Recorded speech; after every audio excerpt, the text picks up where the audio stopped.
시편 1편 1절로 3절까지 복 있는 사람은 악인들의 관계를 따르지 아니하며 죄인들의 길에 서지 아니하며 조롱하는 자들의 자리에 앉지 아니하는도다.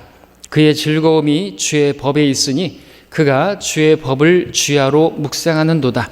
그는 강가에 심겨진 나무 같아서 계절을 따라 열매를 맺으며 그의 잎사귀도 마르지 아니하리니 그가 무엇을 하든지 번성하리로다. 복을 걷어차는 자가 되지 말라 제목이 되겠습니다.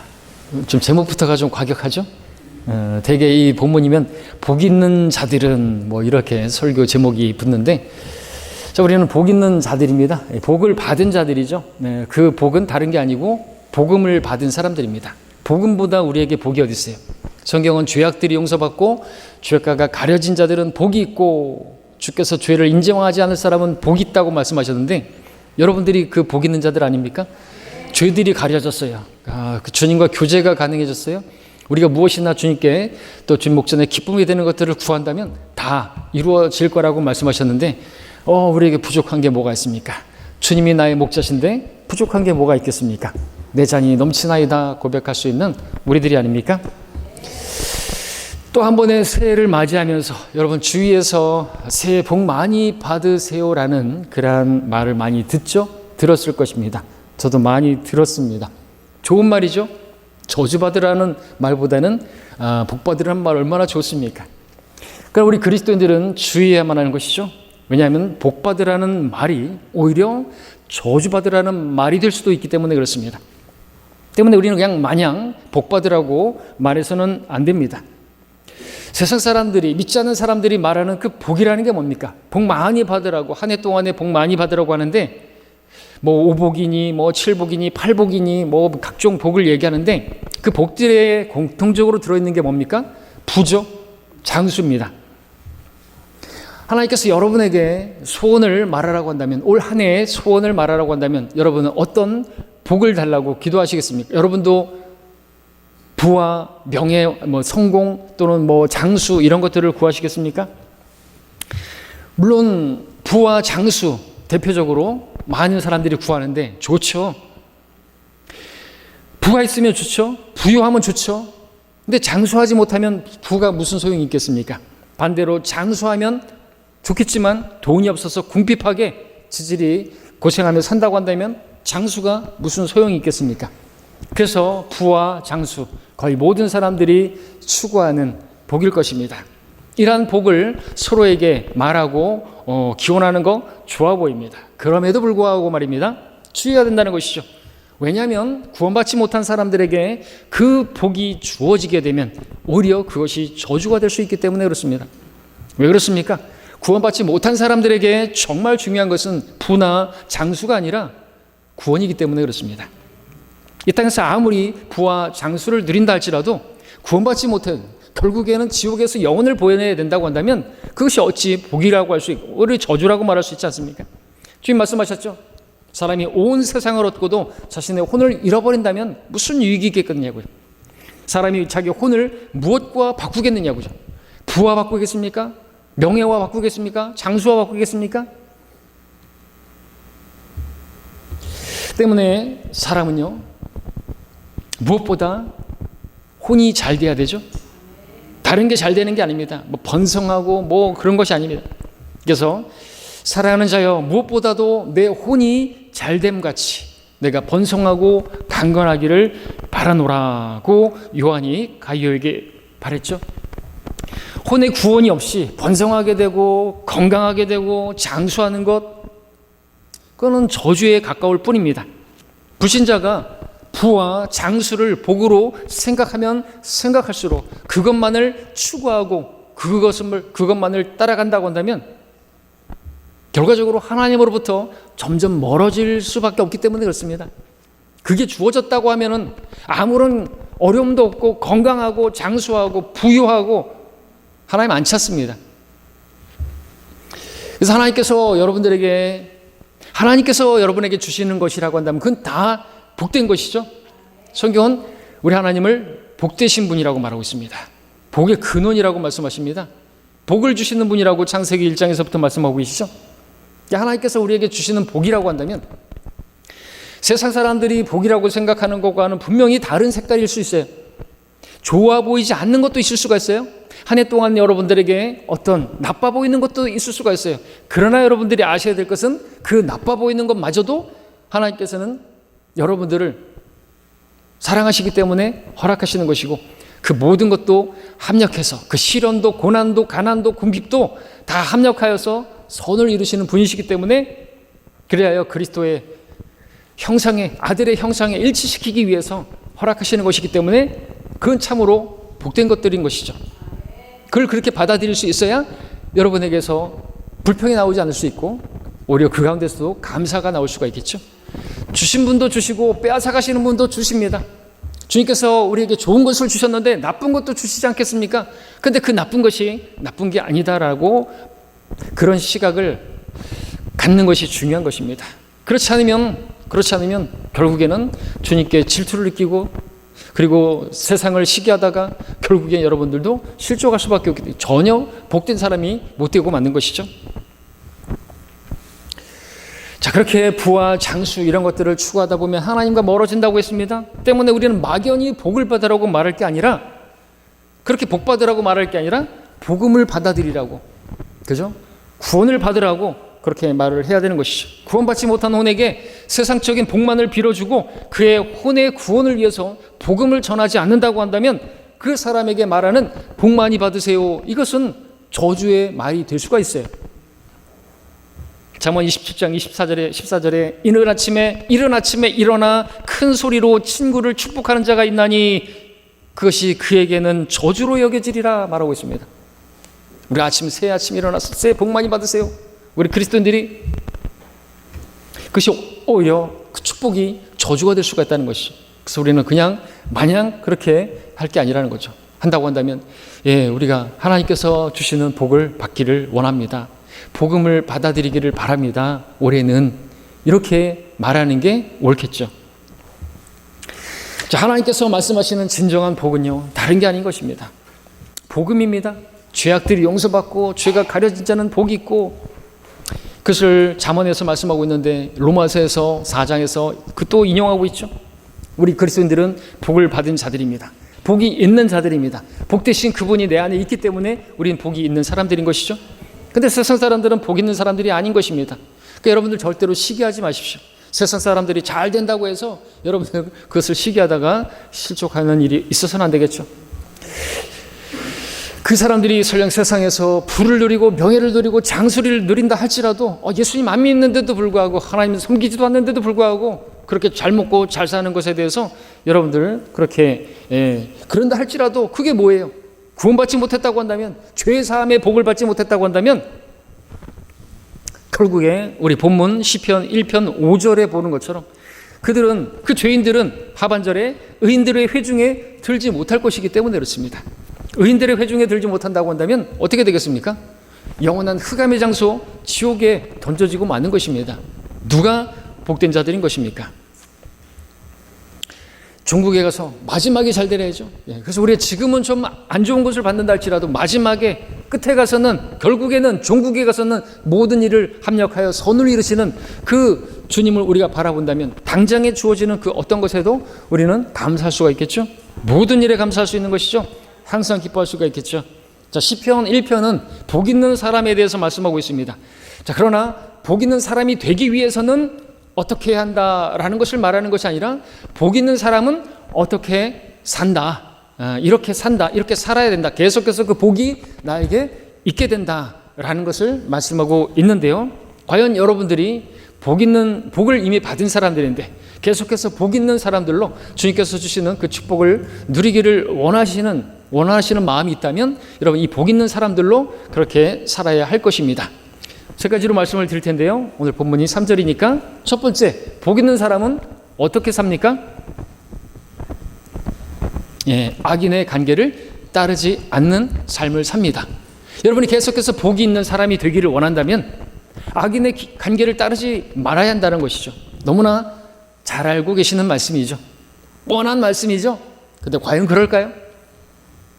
어떤 사람들은 복 있는 사람인데도 불구하고, 복을 받은 사람인데도 불구하고 악인의 관계를 따르다가 의인들의 회중에서 교회에서 쫓겨나는 사람들도 있는 것입니다. 자, 본문에서 말하는 악인들이란 누굽니까? 성경에서 악인은 다른 누가 아닙니다. 하나님을 찾지 않는 사람이에요. 하나님이 그 마음에 없는 사람들이죠. 악인은 자기 얼굴의 교만으로 인하여 하나님을 찾지 않으리니 그의 모든 생각에는 하나님이 없느니라. 시편 4절에 있습니다. 악인의 생각에는 하나님이 없어요. 하나님의 뜻이 없습니다. 하나님 말씀이 없습니다. 하나님을 찾지 않습니다. 말씀을 찾지 않습니다. 하나님과 상관없이 살아가고 하나님께서 자기 인생에 상관하기를 싫어합니다. 악인 뒤에는 마귀가 있죠. 마귀 들리면 그렇게 삽니다. 하나님께서 내 삶에 상관하지. 그리스도인이라고 마찬가지랍니다. 그리스도인도. 마가복음 1장 24절에 보니까 마귀 들린 사람이 이렇게 말하죠. 우리를 내버려 두소서 나사렛 예수여, 우리가 당신과 무슨 상관이 있나이까. 상관하지 말라고. 상관하지 말고. 우리가 또 지은 죄들을 자백하지 않으면 주님께서 말씀하셨죠. 네가 발을 씻지 않으면 너는 나와 상관이 없느니라. 왜? 그 죄가 하나님과의 교제를 막기 때문에 그렇습니다. 그래서 반드시 자백을 해야 되는 거예요. 아무리 기도해도 응답이 없는 것입니다. 왜 응답이 없는 것입니까? 죄 때문에 그런 거죠. 이미 마귀를 따랐기 때문에 그렇습니다. 마귀 들린 사람들은 주님이 상관하는 것을 싫어합니다. 그리고 이제 나중에 되면 이제 양심이 화인 맞아서 스스로가 하나님과 상관없는 삶을 살고자 하는 것입니다. 그래서 주님과 상관하기 싫어서 주님께 상담을 요청하지도 않아요. 주님께 묻지도 않아요. 기도하지 않아요. 조언을 구하지 않습니다. 의인들과 교제하면서 조언을 구하지도 않습니다. 반대로 그러면서도 악인들에게는 조언을 구해요. 하나님과 상관없이 살아가는 악인들의 그 조언, 그 상담은 잘도 들어요. 세상의 말은 잘도 들어요. 자, 근데 복 있는 자는 악인들의 무엇을 따르지 않는다고 했습니까? 간계가 뭡니까? 영어로 카운셀입니다. 카운셀러, 상담, 조언, 계획. 이사야서 11장에서는 그 계획의 영이라, 개역성경에는 모략의 영이라. 모략이 뭐냐니까 자신의 정체를 숨기고 모략. 여러분 신천지가 모략 전도하는 거 아시죠? 자기들의 정체를 숨기고 자기들은 그냥 장로교 사람이라고 어디 일반 그 교회 사람이라고 속이면서 모략 전도를 하는 것이에요.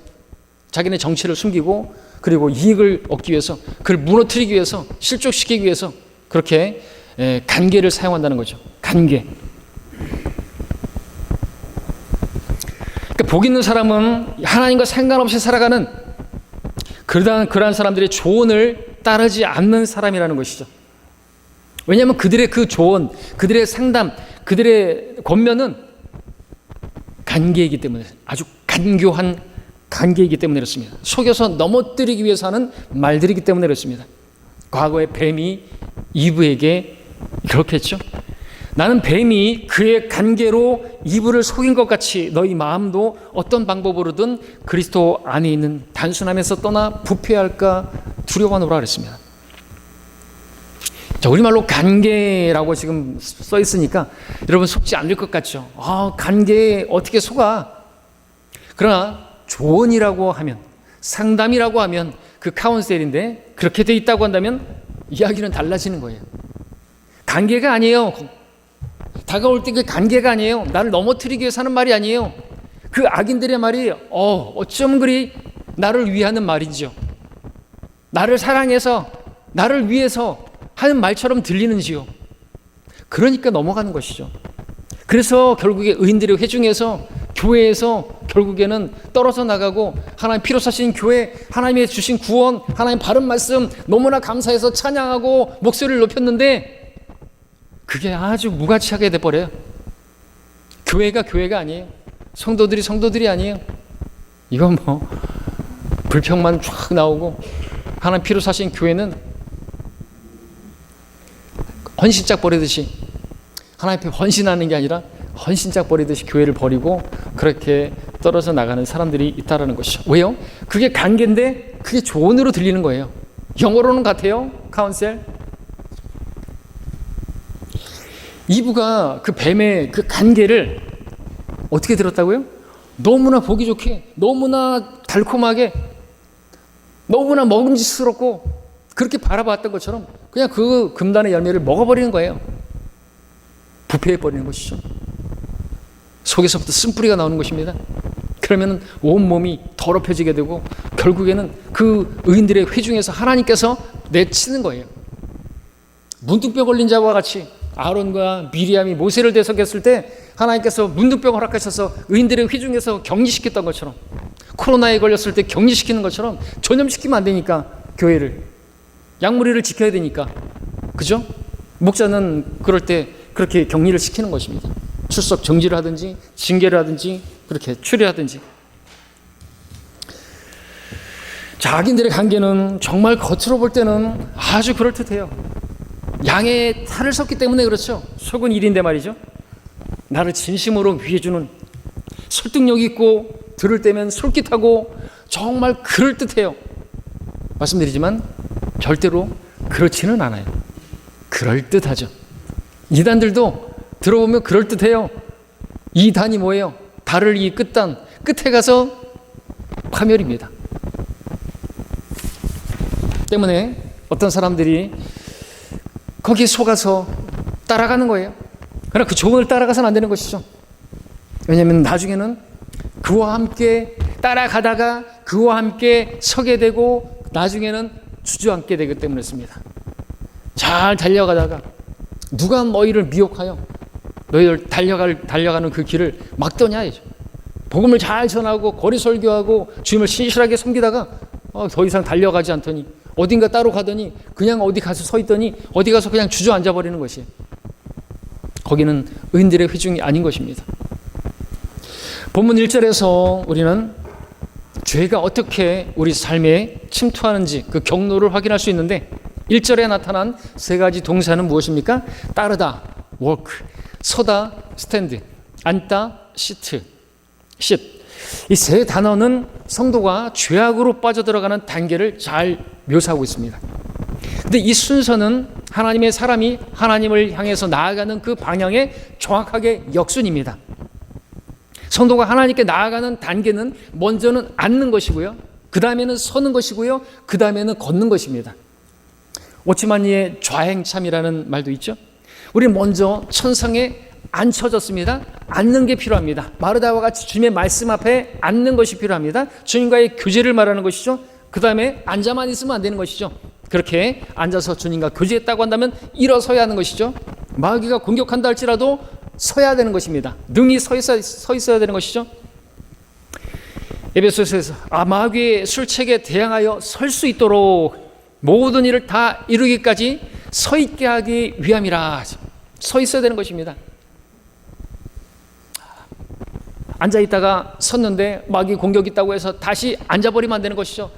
앉아버리면 안 되겠죠. 악인의 관계를 따르다가 결국에는 거기에 서다가 거기에 주저앉아버리면 안 되겠죠. 근데 악인의 조언을 들으면 걷다가 서게 되고 앉아버리게 된다는 것이죠. 사람이 죄를 지을 때 처음부터 죄를 짓는 것은 아닙니다. 먼저 악인들의 조언을 듣고 따라갑니다. 그 다음엔 죄인들의 길에 서서 서성거리게 됩니다. 그리고다가 결국에는 죄의 자리에 앉아버리는 거예요. 그 조롱하는 자들의 자리에 앉아버리는 것입니다. 이것이 바로 사람들이 죄에 빠지는, 그리스도인들도 그렇게 씻고 나서 진창에 뒹구는 그 정확한 그 경로인 것입니다. 여러분들도 깨어있지 않으면 이런 단계에 빠져서 결국엔 죄의 자리, 의인들의 회중이 아닌 다른 자리에 앉아 있게 될 수 있음을 여러분들이 주의해야 되는 것이죠. 나는 절대 아닙니다.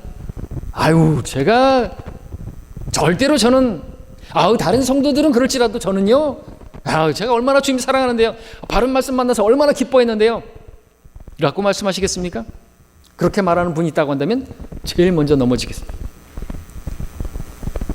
베드로가 정확히 그렇게 말했잖아요. 그리고 제일 먼저 넘어지지 않았습니까? 베드로는 자신했습니다. 나는 절대로 주는 한 있어도 주님을 부인하지 않겠다고, 배반하지 않겠다고 그랬던 그가 주님을 세 번이나 부인하게 되었는데, 왜 그렇게 된 것인가? 오늘 시편 1 말씀을 주의하지 않았기 때문에. 베드로가 주님을 부인하는 과정을 보게 되면 정확히 오늘 시편 1편에서 이 3절에 1편에 있는 말씀, 이 세 동사와 정확하게 일치하는 것을 보게 되는 것이죠. 베드로는 악인들의 무리를 따라갔습니다. 그래서 첫 번째로 예수님을 부인했습니다. 두 번째, 베드로는 그 죄인들과 함께 서서 불을 쬐습니다. 그러다가 예수님을 부인했습니다. 세 번째, 베드로가 나중엔 아예 그들과 함께 앉아서 불을 쬐면서 나는 예수님과 상관없다고, 예수님과 상관없는 자라고 막 들린 거예요. 급기야는 예수님 저주하기까지 합니다. 저주까지 했어요. 베드로는 악인들을 쫓아갔고 죄의 길에 서게 되었고 나중에는 조롱하는 자들의 자리에 앉게 된 것이죠. 정확하게. 그로 인해서 일생을 정말 후회할 만한 그러한 일을 저지르고 말았던 것이죠. 마귀는 지금도 여러분이 그러한 길로 가게 하기 위해서 호시탐탐 노리고 있는 것이, 영적 전쟁은 현재 진행형입니다. 좀 오실 때까지, 계시록 21장까지 절대로 끝나지 않는 전쟁인 것이죠. 지금까지 떨어져 나갔던 성경 침례교회 예전의 회원들 왜 떨어져 나갔고 지금도 그러고 있고 왜 그런 것일까요? 다른 이유가 아니에요. 본문에 나오는 대로 것입니다. 본문에 나오는 대로 악인들의 간계를 따르는 것이. 근데 그것이 마치 조언인 것처럼, 자기를 정말 위하는 것처럼, 정말 자기는 하나님을 사랑하는 것처럼 그렇게 말을 한다는 거죠. 정말 교회를 위해서 하는 말인 것처럼. 예전에는 목사님을 위해서 기도해 줘야 돼. 이게 무슨 뜻인지 아세요? 당연히 목사님을 위해서 기도해야죠. 목사님을 위해서 기도해야 돼. 우리 정말로 기도해야 돼. 목사님이 지금 맛이 갔어, 이 말이에요. 이 말을 숨기고 그렇게 말을 하는 것이죠. 목사님을 되게 위하는 것 같아요. 악인의 관계입니다. 그게 간악한 것이죠. 말로는 정말로 위하는 것 같은데 최근에도 계속 그런 것이에요. 무슨 문제를 삼을 게 아닌데 그렇게 문제를 삼나 이거죠. 최종 권위의 문제입니다. 하나님의 바른 말씀이 최종 권위라는 말이 무슨 뜻인 줄 아세요? 다르게 표현하면 최고 권위라는 뜻이죠. 이 사람이 어떻게 말하고 저 사람이 어떻게 말을 하든지 간에 우리는 그 말들을 들을 게 아니에요. 세상에서 어떤 얘기를 하고 또 심지어 법에서 뭐를 말한다 할지라도 우리는 성경이 무엇이라고 말씀하시더냐, 기록되었으되 그 말씀을 붙들어야 되는 거예요. 그러면은 마귀가 좀 도망가는 거예요. 근데 그 말씀을 최종 권위로 삼지 않고 어떤 사람들은 그 권위가 다른 것에 있어요. 세상에 어떤 법이 있어요? 세상 법이 뭔데요? 세상 법 좋아하는 사람들한테 말하고 싶어요. 간음이 죄입니까? 아니에요. 성경이 뭐라고 말합니까? 죄예요. 무엇을 따르겠습니까? 세상 법을 따르겠습니까? 성추행이 죄입니까? 언제부터 죄입니까? 그 누가 만들었습니까? 박원순이 만들지 않았습니까? 박원순이는 어디 갔나요 지금? 그가 성추행 죄 만들었고 그 성추행했다가 자살로 끝내지 않았습니까? 열매가 안 좋네요. 담임 목사가 성추행을 했다고요?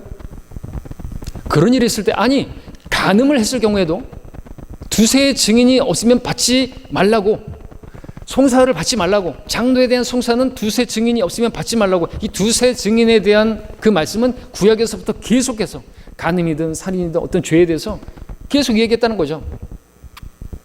그러면 끝나야 하잖아요. 없어요, 증인이. 근데 법이 유죄라고, 모든 권세에 복종하라고 했잖냐고, 세상의 법에 복종하라고 했잖냐고. 그거는 우리가 믿음 생활하는 데 있어서 세금을 내고 의무를 다하고 그런 부분에 있어서 하라는 것이죠. 그 높은 권위에 있는 말씀이 뭐라고 했는데요? 그 죄에 대해, 어떤 죄에 대해서 성경이 뭐라고 말하냐 그죠? 받지 말라고. 근데 자꾸만 그걸 들이밀면서 이랬는데, 근데 성경 침례교에서는 쉬쉬한다고, 그런 것들을 말하지 않게 한다고, 그 법원 판결을 부정하고 그걸 말하면은 안 된다고 그렇게 누가 그래요? 그런 걸 왜 말 안 하는 줄 아세요? 그런 걸 말할 필요 없으니까. 두세 증인이 없으면 성서 받지 말라고 했는데, 그러면 입 닥치고 그 개들을 주의하고 그들의 입을 막아야 된다고 성경 말씀하고 있는데, 그들의 말이 종창처럼 퍼져나가면은 교회가 박살나기 때문에 말하면 안 되는 것이죠. 그런데 그런 말들을 쉬쉬하고 있다고, 비겁하다고, 진실을 숨기고 있다고, 이따위 말들을 하는 거예요. 알아듣게 설명했죠. 만약에 네 아버지가 만약에 그런 일을 했다. 만약에 그러면 그걸 가족들 다 모아놓고 우리 아버지가 이랬네 그러면서 그 부끄러운 부분을 만약에 다 그렇게 퍼뜨리겠느냐고. 퍼뜨린다 이거죠. 자기는 왜? 진실하니까. 미친 거죠. 어머니가 성폭행을 당했다. 다 모여보세요. 어머니가 성폭행 떠들 거냐고. 좀 모자란 거 아닌가요? 그리고 그걸 떠나가지고 중요한 건 뭐예요? 하나님의 법전에 따르면 그거는 송사할 게 아니라는 거예요. 근데 그 누가 자꾸만 그걸 들먹이는 거예요? 법원의 판결이 위에 있어요? 하나님 말씀이 위에 있어요. 최고의 권위가 뭐예요? 하나님 말씀이 상위의 법이 하위 법을 찢어버리는 거거든요. 세상 법이 뭐를, 세상 법에 따르면 제가 간음해도 저는 무죄예요. 근데 그게 아닌 어떤 그런 누구도 본 적이 없고 그런 걸 가지고 또 어떤 말 실수를 한 거 가지고 제가 말씀드렸죠. 한 해 동안에 2만 명이 성추행 범죄자가 된다고. 근데 별말 아니라고. 오늘따라 섹시해 보이네요. 이 말 가지고도 성추행자가 된 거예요. 왜? 내가 성적 수치심을 느꼈기 때문에. 그게 법입니까? 그래서 성경에는 그러한 죄가 없는 거예요. 성추행을 했다. 그러면은 그래서 증인이 필요하다는 거예요. 증인이. 두세 증인이. 그것도 요셉의 겉옷이 포디발의 손에 들려 있어요. 포디발의 아내의 손에 들려 있어요. 그게 증거가 되냐고요. 그 요셉을 정죄하고 죄로 단죄하고 그렇게 감옥에 던져 넣을 그 일이냐고요. 부당한 일이 벌어진 거 아닙니까? 증인이 없잖아요. 두세 증인이. 그래서 하나님이 더 똑똑하시지 인간들이 똑똑한 게 아니에요. 박원순이 똑똑한 게 아니에요. 멍청해가지고 그 법 만들었고 지가 자살했지 않습니까? 증거지 않습니까? 열매지 않습니까? 인간의 똑똑함보다 하나님의 어리석음이 더 똑똑하신 거예요. 성경에 말하고 있지 않습니까? 도대체 최종 권위가 없는 거예요. 하나님 말씀으로 그렇게 해서 그렇게 딱 제시를 했는데도 불구하고 자꾸만 다른 권위를 제시한다 이거죠. 권세자에게 복종해야 된다고요? 그런 판결이 난 것도 하나님께서 딱 그렇게 보여주신 거 아니냐고? 개소리. 개들을 주의하라. 또 제가 얘기하면 교회 건축하는데 이성 목사님께서 우리는 교회 건축 헌금을 거두지 않고 건축했다고 많이 들어보셨죠? 거짓말했다고. 과거의 설교를 들어보면 목사님이 건축 헌금 하라고 말했다고 3번이나 거짓말쟁이라고. 박승희 목사님이 또 막 한다.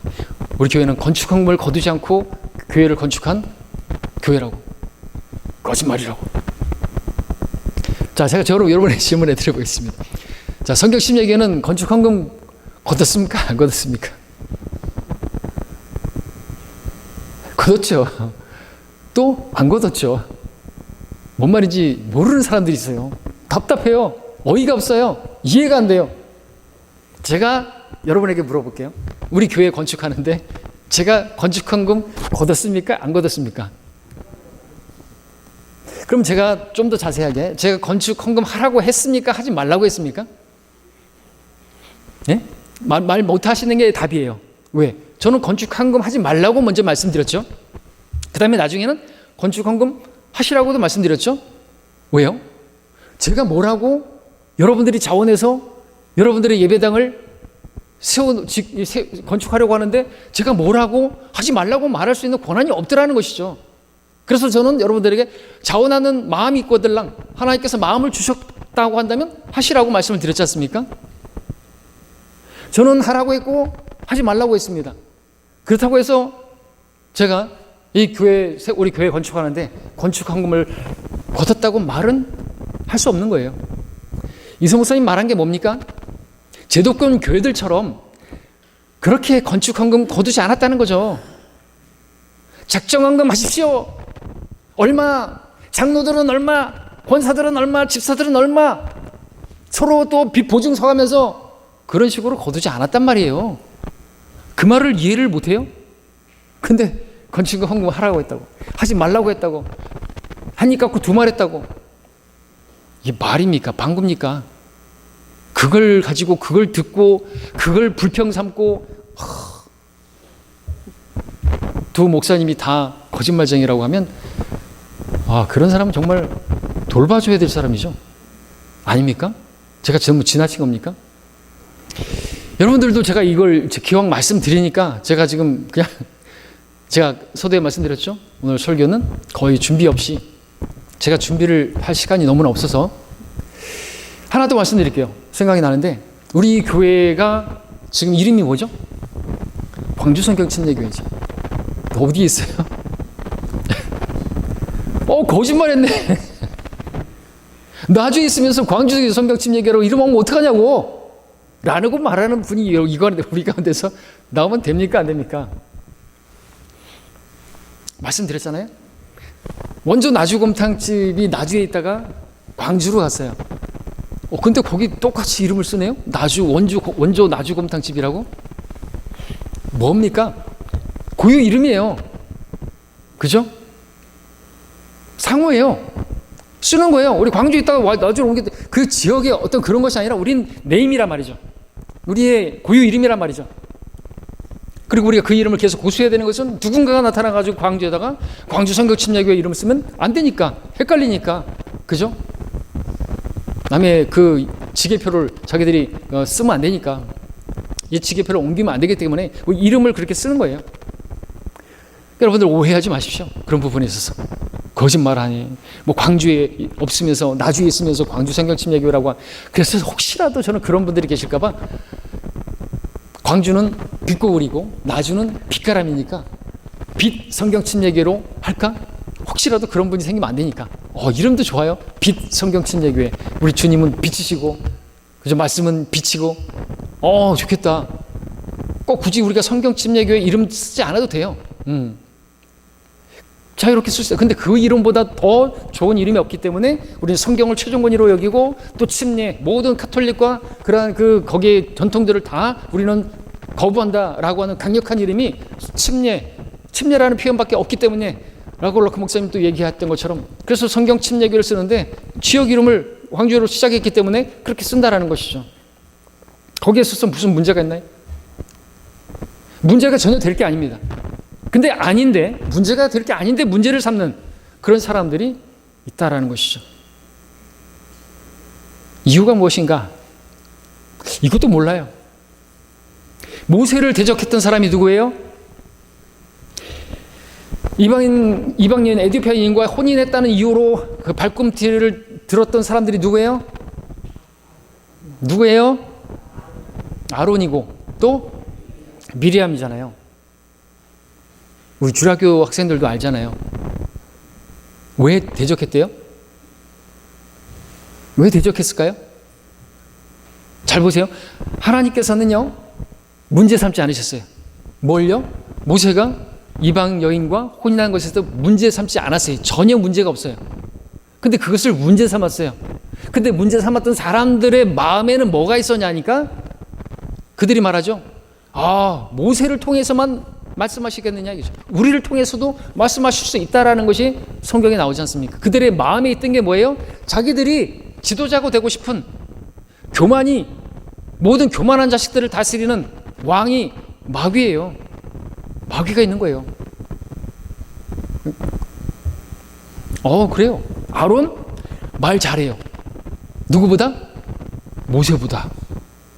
미리암 여선지자예요.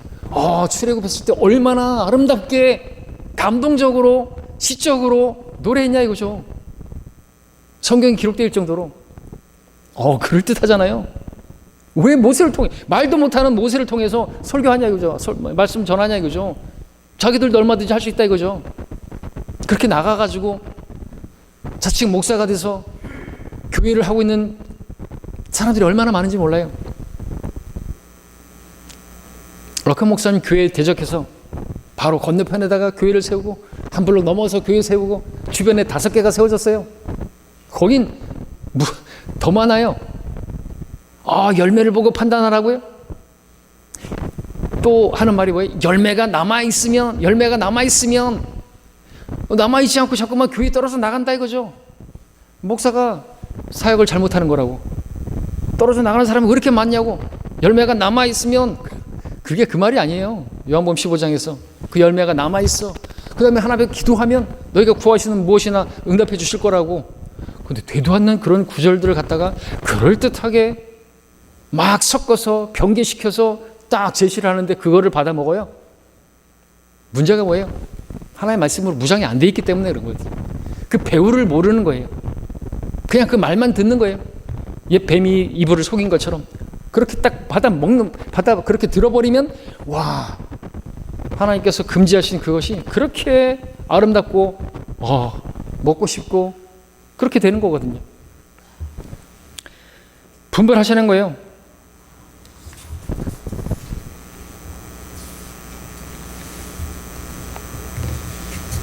성경은 말씀하십니다. 여러분들에게 자주 말씀드리지 않았습니까? 악한 사귐은 좋은 행실을 부패시킨다고. 미혹되지 말라. 악한 사귐은 좋은 행실을 부패시킨다. 잠언 1장에서 내 아들아 죄인들이 너를 유혹할지라도 동조하지 말라. 내 아들아 그들과 함께 다니지 말며 내 발을 삼가 그들의 길에서 멀리하라. 도망가야 되는 거예요. 그 자리에서 피해야 되는 거예요. 그러죠. 36개 포티발의 아내가 유혹할 때 요셉이 어떻게 했습니까? 왜 그러십니까? 배울 만큼 배우신 분이 주인의 아내시여 잘 들어보세요. 그럴 게 아니에요. 도망가야 되는 거예요. 그 자리를 피해야 되는 거예요. 말을 들으면 안 되는 거예요. 듣다 보면은 유혹당해서 요셉이 무슨 짓을 할지 몰라요. 영적 간음을 저지르는 거예요. 그리스도인들이. 그 자리를 피하라는 거예요. 성별입니다. 그런 데서 내 자신은 빠져나오라 이거죠. 이게 경건이라고 하는 사람들. 왜요? 그렇지 않으면 그 사람은 복을 걷어차버리는 사람이 되기 때문에 그렇습니다. 더 이상 하나님께서 복 주실 수 없는 사람이 돼버리는 것이. 그러니까 여러분들도 잘 주의하시고 또 이것을 경고 받으시고 죄의 권면으로 받으시기를 바라는 것입니다. 두 번째로 복 있는 사람은 어떤 사람입니까? 2절에서 그의 즐거움이 주의 법에 있으니 그가 주의 법을 주야로 묵상하는도다. 복 있는 사람은 하나님 말씀을 기뻐하는 사람입니다. 이유가 무엇입니까? 묻는 자체가 모순이겠죠. 우리 그 말씀을 통해서 구원을 받았기 때문이죠. 그 말씀을 통해서 우리는 그 죄들을 사함받았기 때문이죠. 그 말씀을 통해서 우리는 복된 소망을 가지게 되었기 때문이죠. 그래서 말씀을 듣는 것이 당연히 기쁘고 즐거운 것이고, 그 말씀을 읽지 못할 때는 괴로운 것이죠. 이게 구원받은 사람의 특징인 것입니다. 복 있는 사람의 특징인 것입니다. 우리 함께 찾죠? 시편 112편 1절.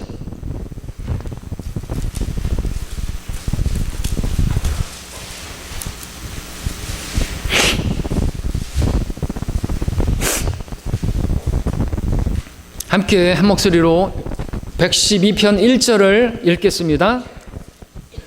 시작.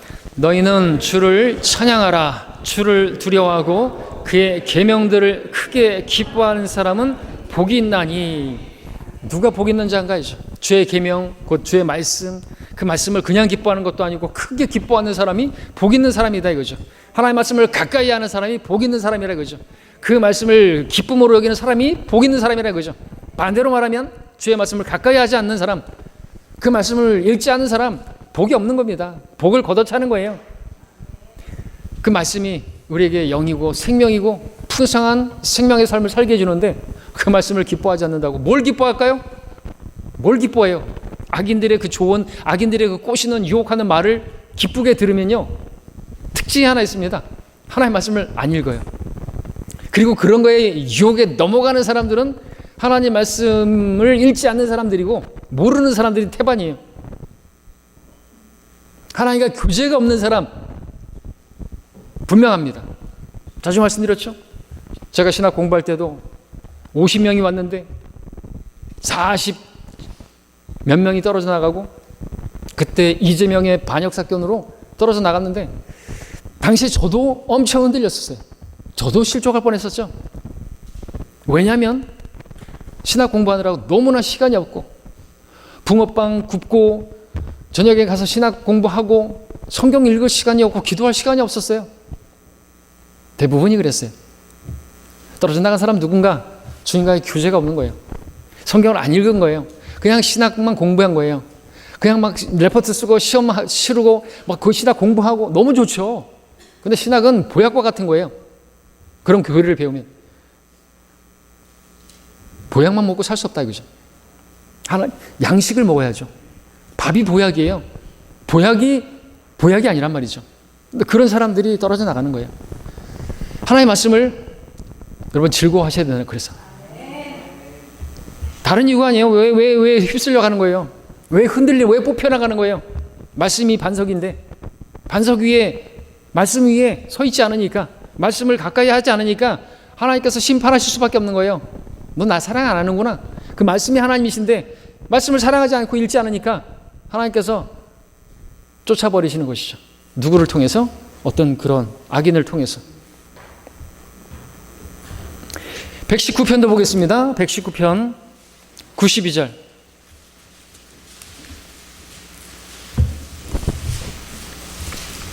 함께 읽습니다. 119편 92절 시작. 주의 법이 나의 즐거움이 되지 아니하였다면 내가 나의 고난 중에 멸망하였으리라 말씀하고 있습니다. 그럼 주의 법, 주의 말씀, 주의 계명, 주의 규례 다 시편 119편 절절히 다 말씀을 말하고 있습니다.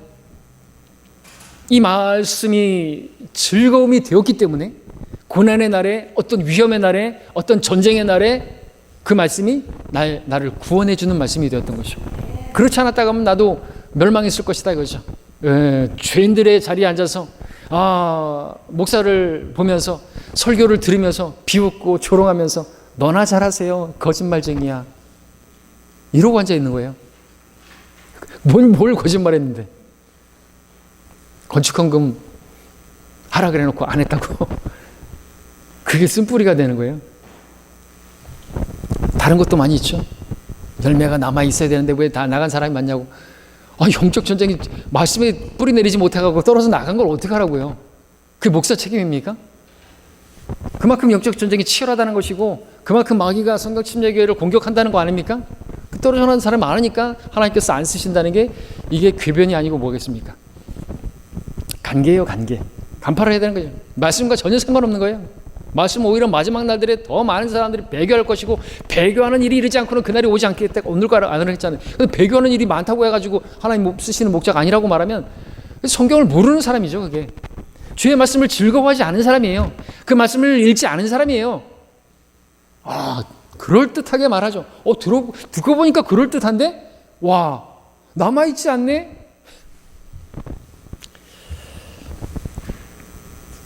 자, 주의 법을 즐거워한다는 거.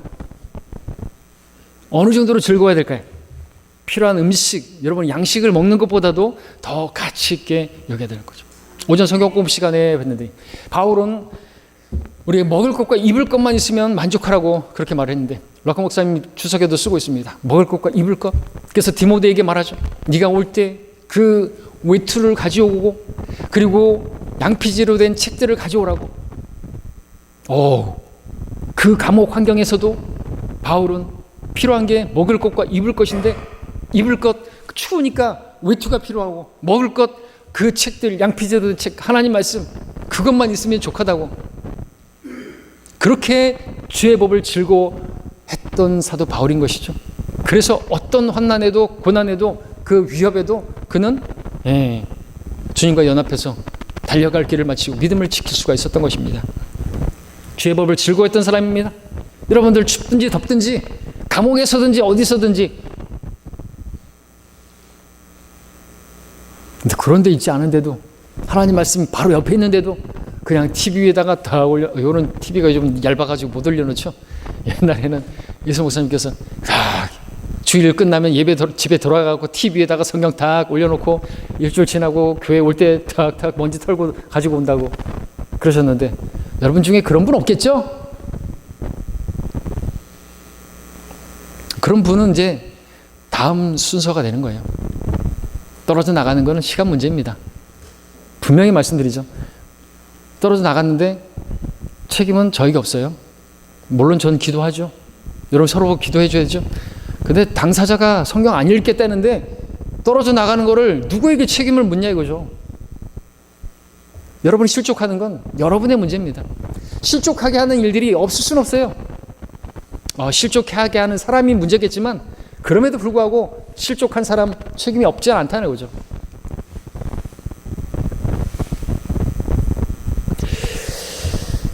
주의 말씀을 즐거워한다. 음식보다 더 귀한다 이거죠. 먹을 것보다 더 귀하게 여긴다 이거죠. 욥기에서 내가 그의 입술의 명령에서 돌아서지 아니하였고 내가 그의 입의 말씀을 내게 필요한 음식보다 더 귀히 여겼노라. 그렇습니까 여러분들? 이 시간 하나님의 말씀을 먹는 시간보다 빨리 끝나고 내려가서 밥 먹는 시간이 더 기다려 주십니까? 그러면은 위험한 거예요. 다음 배교자는 납니다. 너무 심합니까? 아니에요. 정말로. 제가 웃지만 웃는 게 아니에요. 자, 복 있는 자는 하나님의 말씀을 읽고 묵상하기를 즐거워합니다. 주야로 묵상한다는 거, 낮에 읽은 말씀을 밤에 또 떠들어보고 잠자리에 들 때 또 생각해보고 그런 거 아닙니까? 주의 말씀을 즐거워하는 자들이 주의 말씀을 주야로 묵상하는 건 너무나 당연하지 않겠습니까? 때문에 그 사람은 밤낮으로 그 말씀을 묵상합니다. 밤낮 관심이 말씀에 있습니다. 근데 어떤 사람들은 밤낮 관심이 돈 버는 것에 있어요. 밤낮 관심이 먹는 것에 있어요. 어떤 사람은 밤낮 관심이 살 빼는 것에 있어요. 어떤 사람은 밤낮 그냥 노는 것에 관심이 있어요. 그러나 복 있는 사람의 관심은 하나님 말씀이다라는 것이죠. 여러분이 그 말씀을 가까이 하지 않고 복을 기대하는 건 그것은 밑빠진 독의 물붓기와 같은 것임을 알 수 있기를 바랍니다. 성경이 뭐라고 말씀하시는지, 내게 어떻게 말씀하시는지, 이 상황에서는 뭐라고 말씀하시는지, 어떤 상황에서 위기의 순간에 나를 멸망으로 이끄는 그런 상황 가운데서 성경이 뭐라고 말씀하시는지를 살펴볼 수 있어야 되고, 그런 사람이 결코 실족하지 않습니다. 의인들의 회중에서 떨어져 나가지 않을 수 있습니다. 말씀을 묵상한다는 것, 여러 번 음식을 곱씹는 것이죠. 맛을 충분히 음미하는 것과 같죠. 그래서 정결한 짐승 중에서 소, 되새김질하는데, 그죠? 다시 또 먹었던 것을 다시 떠들어보고, 다시 살펴보고, 저녁에 다시 묵상해보고, 하나님의 말씀을 그냥 막 읽고 끝내는 것이 아니라, 그렇게 묵상돼, 그렇게 해서 내 양식이 되고, 진짜 그 말씀이 내 것이 될 때, 실제로 그 악한 날에 그 말씀이 나를 서 있게 하는 그 모든 마귀의 불붙은 화살들을 날아왔을 때 나를 보호해주는 말씀이 되는 거예요. 그냥 수박 겉핥기식으로 읽었고 그러면은 누가 얘기하는데 불붙은 화살을 쏘아야 되는데 그냥 당해버리는 거죠. 그냥 당해버리는 거예요. 그렇게 말씀을 묵상하지 않으면 그 말씀이 실제적으로 나에게 필요할 때 전혀 도움이 되지 않는 것입니다. 효과적으로 역사하지 못하는 거예요. 하나님의 말씀 그냥 그 마음의 생각과 의도까지도 판별하고 그 사람들의 그 생각과 마음까지도 의도 다 판별해내는 말씀인데 그 말씀이 내가 묵상하지 않고 그 말씀을 내가 그렇게 즐거워하지 않으면 그런 효과적인 역사는 기대할 수가 없는 거예요. 묵상하게 되면 또 그 말씀이 기쁨이 되죠. 뿐만 아니라 영적 전쟁에서 여러분 효과적인 무기가 된다는 사실을 여러분이 잊지 마시길 바랍니다. 그래서 예수님께서 본을 보여주신 거 아닙니까? 마귀가 왔을 때 다른 게 아니에요. 기록되었을 때 마귀가 그래서 도망간 거예요. 할 말이 없거든요. 다른 건 막 얘기하면 안 돼요. 그래서 하나님의 말씀을 여러분들이 즐거워하시고 또 묵상하셔야 여러분이 복 있는 사람으로, 자, 여러분 구원 받으셨죠? 복 받으셨습니다. 자, 여러분들 구원 받은 사람으로서 복 있는 사람인데, 복 받은 사람들인데 여러분 돌아보십시오. 여러분 계속 복 있는 사람으로 살고 계신가? 그것을 말씀을 드리는 것입니다. 세 번째로 복 있는 사람은 3절에서 하나님 안에서 열매를 맺는 사람이다 그러죠. 그는 강가에 심겨진 나무 같아서 제철을 따라 열매를 맺으며 그의 잎사귀도 마르지 아니하리니 그가 무엇을 하든지 번성하리로다. 복 있는 사람, 들에서 막 자란 나무가 아니라 심겨진 나무입니다. 하나님의 소유물이 되어서 하나님의 동산에 가장 아름다운 곳에 잘 심겨진 나무인 것이죠. 그렇기 때문에 그 나무는 다른 나무들처럼 뽑혀지거나 베어짐을 당할 일이 없는 정말 안전한 그 보장을 받은 그러한 나무인 것입니다. 강가에 심겨진 나무, 그것은 하나님께서 심으신 나무이기 때문에 그렇죠. 하늘에 계신 나의 아버지께서 심지 않으신 모든 초목은 뽑힐 것이라 말씀하고 있습니다. 이 양방향이 있습니다. 하나님께서 우리를 심어주시는데 그렇다고 우리가 아무것도 안 하는 것, 하나님께서 우리의 모든 필요를 아신다고 말씀하시지만 또 우리가 구하라고 말씀하시죠. 또 구하기만 하고 찾지 않으면 안 되는 거예요. 찾아야 되는 거예요. 그 다음에 두드려야 되는 거예요. 그처럼 하나님께서 심어주시는데 우리가 또 심어야 될 게 있어요. 하나님께서 지금 말씀을 주시는데 여러분이 그 말씀을 여러분의 마음에 심어야 되는 거예요. 하나님의 말씀으로 받아야 되는 것이죠. 돌판에 기록된 십계명의 말씀처럼 여러분의 마음에 그렇게 마음판에 새기는 그런 말씀으로 새겨져 있어야 되는 것이죠. 단단히 박힌 모처럼 걸려 있어야만 하는 것이죠. 은혜는 돌에 새겨야 되는데 물 위에 새기는 것처럼 그냥 흘려버리고 여러분 하나님의 말씀을 흘려버리고 흘려드리면 열매를 맺지 못하는 것입니다. 결국에는 악한 열매, 야생 포도 열매, 쓴 열매, 쓴 뿌리 그와 같은 것들이 맺혀지게 되는 거죠. 영적 전쟁에는 중립지대가 없기 때문에 그렇습니다. 하나님께서 친히 심으시고 또한 보살피시며 돌보시는 그 나무가 된다는 게 얼마나 축복인 것입니까? 성경을 보면 성도는 나무에 비유가 되고 있죠. 나무는 좋은 열매를 맺는다고 했습니다. 그 나무는 스스로 막 자란 나무가 아니라 주님께서 심으신 나무이기 때문에 그 나무가 또 강가에 심겨졌다는 것은 그 성도가 하나님께서 심으셨지만 또 그 성도가 그 말씀을 마음에 심었고 또 그렇게 심겨졌다라는 것은 정말 뽑히지 않는 것이고 그것은 절대적인 주님을 신뢰하는 그 믿음이 그 성도 안에 있다는 것을 보여주죠.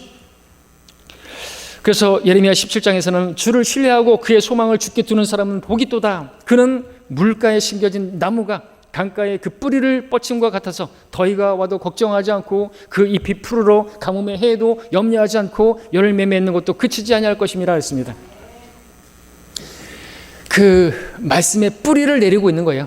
그 말씀은 또 물이라고 말하고 있지 않습니까? 그 말씀의 물로 씻어 정결케 하시고 여러분이 그 말씀의 물에 여러분의 뿌리를 내리고 있다고 한다면요, 어떤 영적 전쟁이 온다 할지라도 어떤 또 환난이 오고 고난이 온다 할지라도 여러분들 뽑히지 않는다는 거죠. 그래서 주님께서 심지 않으신 초목은 다 뽑혀버리는 거예요. 하나님과 교제하지 않는 사람 뽑히는 것은 시간 문제입니다. 말씀드렸잖아요. 뿌리가 깊이 내려야 되는데 태풍이 왔어요. 어떤 나무가 뽑혔는가 보니까 뉴스들을 보세요. 뿌리가 깊지 않아요. 그리고 심었던 그 나무들이 지지대를 해놨는데 고무 바로다가 막 둘러싸놨어요.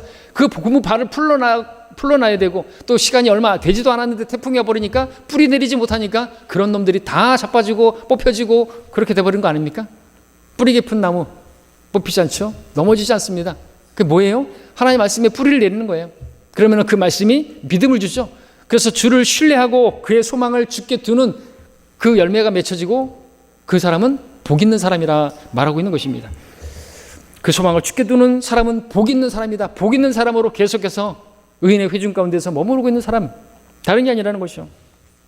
지금 3번에 걸쳐서 계속 나오는 게 뭐예요? 하나님 말씀이에요. 그 말씀이 우리에게 전부이기 때문에 그렇죠. 복 있는 사람은 주님을 신뢰하는 사람입니다. 많은 이들이 복 있는 사람이라고 자처하지만 주님께서도 말씀하신 것처럼 태풍이 불고 탕류가 이렇게 되면 그냥 왜 쓸려 나가는 거죠? 모래 위에 세웠기 때문에. 반석 위에 세워진 집은 절대로 쓸려가지 않습니다. 그 반석은 바로 우리 주님이시죠. 주님은 말씀이신 분이시죠.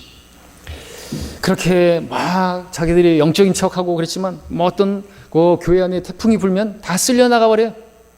신학원 강사고 뭐가 필요 없어요. 다 떨어져 나가버려요. 다른 이유가 아닙니다. 다른 이유가 아니에요. 어떤 문제에 대해서 주님을 신뢰하기보다, 하나님의 말씀을 신뢰하기보다, 그 말씀을 적용하기보다 그 사람들의 생각이나 자기의 판단이 더 위에 있기 때문에 그래요. 교만한 겁니다. 그렇게 되면 결국 흔들리는 거예요. 뽑히게 되는 거예요. 그러나 주님을 굳게 붙들고 있는 사람, 하나님의 말씀을 굳게 붙들고 있는 사람, 그 말씀 위에 굳게 서 있는 사람들은 절대로 흔들리지 않습니다. 뽑히지 않습니다. 그 사람은 반드시 열매를 또 맺습니다. 나는 포도나무요 너희는 그 가지들이라. 그가 내 안에 내가 그 안에 거하면 그 사람은 많은 열매를 맺느니라. 우리가 주님 안에, 그 말씀이 내 안에, 그 말씀의 물에 내가 뿌리를 내고 있으면 당연히 우리가 스스로 맺는 게 아니에요. 그 말씀을, 주님과의 교제가 나로 하여금 그렇게 열매 맺게 만드는, 또 든든하게 서 있게 하는 그러한 말씀이 된 것이요. 아무리 악인들이 나를 유혹하고 관계를 꾸민다 할지라도 그를 쫓아서 그렇게 따라가지 않게 되는 것입니다. 나무의 존재 목적, 오직 열매 맺는 데 있습니다. 그렇죠? 그리고 너희가 많은 열매를, 그것도 그냥 욕심도 많으셔, 많은 열매를 맺는 그 일로 아버지께서 영화롭게 되실 거라고 말씀하고 있습니다. 여러분 30배, 60배, 100배, 기왕이면 100배 열매를 맺기를 원하시는 것이죠. 누가 근데 열매를 맺는 것인가? 누가 가뭄에도 끄떡없이 견딜 수 있는 것인가? 그 뿌리가 바로 예수 그리스도 안에 깊고 넓게 그렇게 뻗쳐 있는 사람입니다. 그럴 때 어떤 열기도 그를 해치지 못하고 죽는 순간까지 그는 풍성한 삶을 살고 풍성한 열매를 맺게 되는 것입니다. 결론을 맺겠습니다. 복 있는 사람, 먼저는 죄사함 받은 사람입니다. 죄악이 용서받고 죄가 가려진, 주께서 죄를 인정하지 않을 의인이라고 주님께서 칭하실 사람이 복이 있는 사람입니다. 그리고 하나님과 상관없는 사람들, 하나님의 말씀과 상관없는 그런 사람들을 쫓아가지 않는 사람입니다. 그들의 길로 가지 않는 사람입니다. 그들의 자리에 앉지 않는 사람입니다. 조롱하는 자들의 자리에 앉지 않는 사람입니다. 아울러 밤낮으로 주의 말씀을 기뻐하고 즐거워하는, 또 묵상하는 사람입니다. 그리고 주님을 신뢰하는 사람이기 때문에 계절을 따라 때를 얻든지 못 얻든지 항상 열매를 맺는 사람입니다.